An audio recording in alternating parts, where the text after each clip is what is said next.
ব্যারাকপুরে বিজেপি কর্মীর বাড়িতে দুষ্কৃতী হানা, ভাঙচুর করা হয় বাড়ির দরজা জানলা, বাধা দিলে মারধর পরিবারের সদস্যদেরও, রিয়াত করা হয়নি বাড়ির মহিলাদেরও। আরো বিস্তারিত জানাবে অরুণ আমাদের সঙ্গে রয়েছে। অরুণ, কি খবর?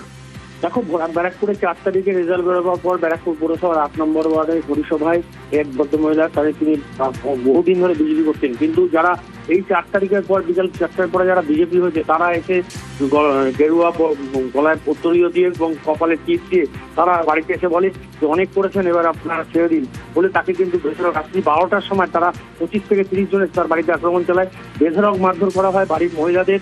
তারপর অভিযুক্তরা তারা এলাকা থেকে পালিয়ে যায়। এরপর ঘটনাস্থলে পুলিশ আসে এবং তাদের নামে অভিযোগ করা হয়েছে, এখনো পর্যন্ত গ্রেফতার হয়নি। ধন্যবাদ।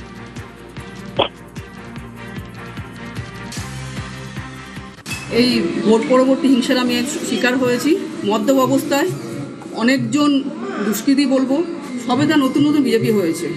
বিজেপির গায়ে দিয়ে উত্তরীয় পড়ে এসে আবির মেখে এসে তারা বলছে, তার দাবি করেছে, এইভাবে ভাঙচুর করেছে এবং আমাদেরকে এইভাবে আতঙ্কিত করে রেখেছে, ত্রাস করে গেছে। আমার হাজব্যান্ডকে ধমকি মারছে, আমাকে ধমকি মারছে, মানে আমি বাইরে বেরোতে পারছি না, আমার কাছে এমন আতঙ্ক আমার কাছে কাজ করছে।